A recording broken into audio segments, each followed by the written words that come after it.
Je trouve ça vraiment dommage que la plupart des étudiants ne savent pas comment organiser une session de révision alors qu'il y a quelque chose de très très simple et de très logique que tu peux mettre en place dès aujourd'hui qui va littéralement arrêter de te faire stresser à la veille des examens ou 2 semaines avant en ne sachant pas par quoi commencer.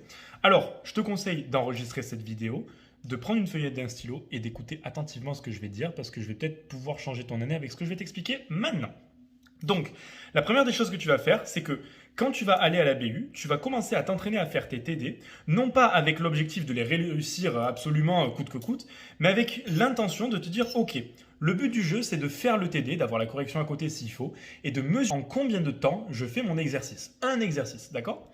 L'idée, c'est d'avoir après de le faire 3-4 fois jusqu'à ce que tu arrives à faire ton exercice et de faire une moyenne, de te dire, ok, sur cette matière, sur ce TD, en moyenne, un exercice me prend tant de minutes. Allez, on va dire 30 minutes. Allez, on va être généreux, on va dire 1 heure. Supposons qu'un exercice me prenne 1 heure.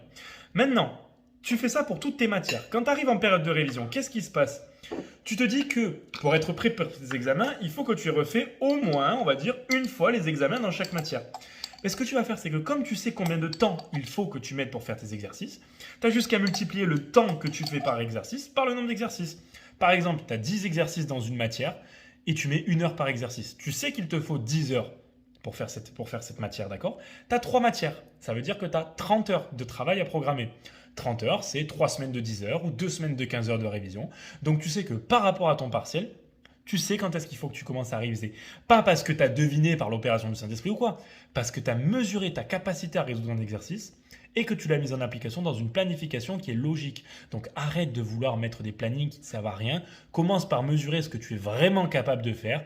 Mets en place un état de l'existant et après planifie en sachant ça. C'est comme ça que tu vas pouvoir mettre en place ton planning de révision, mon gars.